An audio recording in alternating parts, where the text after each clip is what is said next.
If you turn with me to Matthew 5, Matthew is the first book in the New Testament.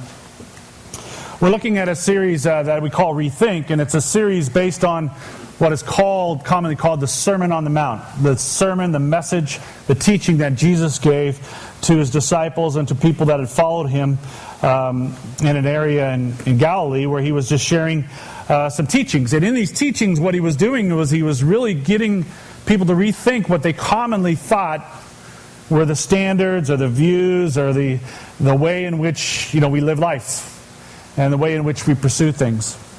And so last week we started out with the passage verses 3 through 12, which was commonly called the Beatitudes, which is really it's just a Greek word, and really what it's talking about is this word of happiness, but not a happiness like a joke, or happiness, a lighthearted circumstance, but a deeper happiness that carries beyond our circumstances. And the word used in the translation in my Bible is blessed. And so we looked through that and we saw these 9 different characteristics, really, of a person that is blessed. And one of the things we pointed out was it's not 9 different people, but it's really one person. It's a person who has said they follow Jesus. It's a person who is a part of the kingdom of God, and is in that relationship, a citizen or a child, or belongs as a child to God, and that person living in with the kingdom carries on these characteristics. And when they carry on these characteristics, Jesus described them as being blessed, being happy. And they're not characteristics that we would think, again, society would think is happiness, because they were words, if you quickly look through them, they were blessed are the poor in spirit. In other words, a humble person who recognizes their need or dependence on God. Blessed are the mourning, those who really are mournful or repentant of the sin in their own life, and also the brokenness and sin that is in the world. Blessed are the meek. They're people who are certainly grateful and people who are willing to receive teaching as well as give it, that they're in this together and share our lives together because they know that we grow stronger together than we do when we live life alone. Blessed are those who have an appetite for righteousness. They thrive on it. They feed on it. They long for that holiness in their life to live the way that Christ lived. Blessed are the merciful. They're the people that are compassionate. They show kindness, and they want to show grace to the people around them. Blessed are the pure in heart. They're the people who are authentic and real and transparent. They don't have any agendas. They don't have anything to hide. They have no masks. They're just being real. And they're pure. There's nothing that you can hold against them because they're honest. They're honest about their faults as well as the things that they're doing right. And then blessed are the peacemakers. They're the people who don't seek to try to get their way or to try to win, but rather they seek reconciliation. They're willing to not to compromise, but to really be able to set aside their own whatever that would make them look good for the sake of restoration and the sake of reconciliation. So they're quick to forgive. And then he ends it even with those blessed who are persecuted, describing these people are going to be people that the world will not like. And I say all that because it kind of leads right into this week's, which is the subject of influence. So we think of that in the terms of evangelism and all these kind of things, and we sung about those kind of things, but it goes even deeper than that, the way that Jesus is describing this. Because society says the influencers of the world, of course, are the wealthy. The influence of the world are the powerful. They're the celebrities. They're the people, the politicians, the movers, the shakers. These kind of people, we say, they're the ones that influence the agenda of the world, the knowledgeable people. You only have to watch any one of these entertainment shows to realize how important it is to know what a celebrity has to say about, some national debt.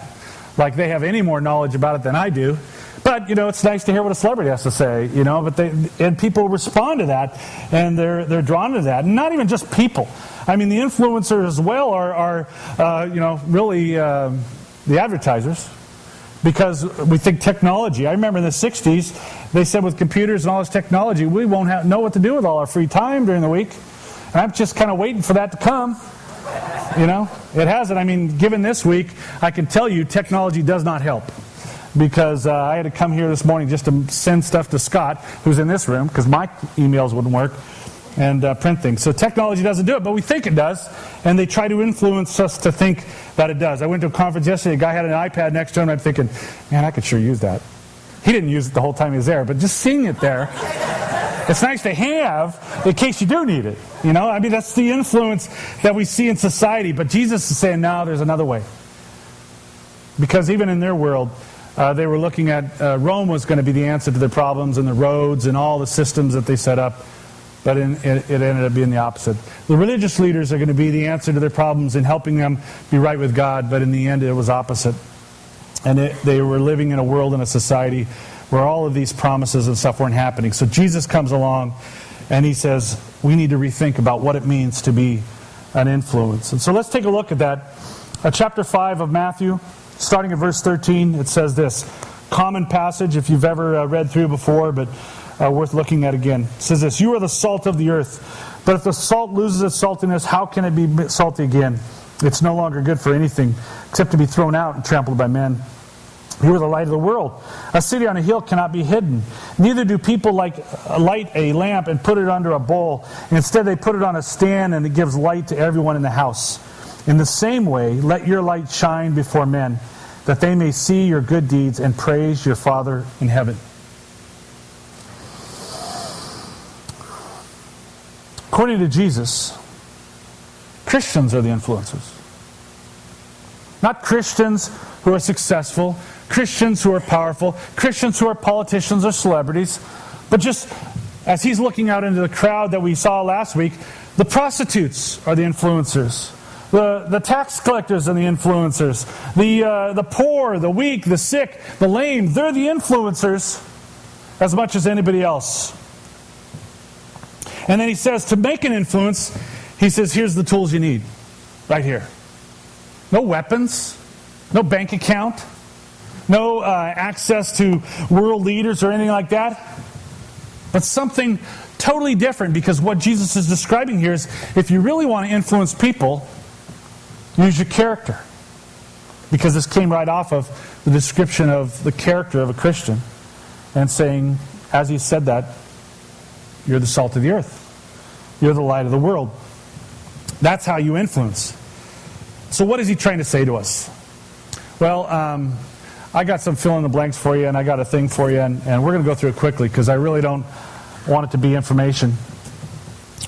But I wanted to get it to you, so life groups, you guys can go break them down all you want as far as some of those kind of things are. But Jesus is using these two objects because there's certainly common ones in that area. You know, less common for us today with all the stuff that we have available to us and all the technology. But for them, these were big deals in what he described here. And so first of all, why are we salt? Well, let me give you three uses that in their day would be common for the use of salt. First of all, salt slowed down the deterioration process. And I would say to you that's probably the major reason that they would have for salt in their day, because they didn't have refrigerators. They didn't have to worry about refrigerators breaking down.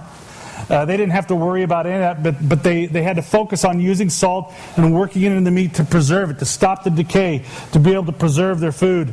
And so that's what they used, was salt for that. So it helps the deterioration process. But salt also brought flavor for food. I mean, that was they didn't have all the thousands of spices. They had a few spices, but salt was a poor man's spice and was very commonly used, which we do today.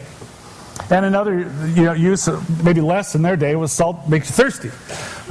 We see it more in bars where they use salt to make you thirsty, but it's one of the elements of salt that is still applied today. And so those are the things that are described or used in the in Jesus' day. So why would he use it in the illustration of what he described here? Well, I think Jesus is really trying to be able to say, first of all, this idea is that our life is the hope of the world. Let's face it. Well, let me give you the other two, and then I'll go back and say this. The other one is our life should be reveal the presence of God. In other words, kind of like the God flavors of life. When they see in our life, they see God and how real He is. And the third is our life should be created a thirst for God. That what they see happening in our life makes people kind of want what we have, and there's a thirst for God Himself. But that being said, we live in a world that is decaying.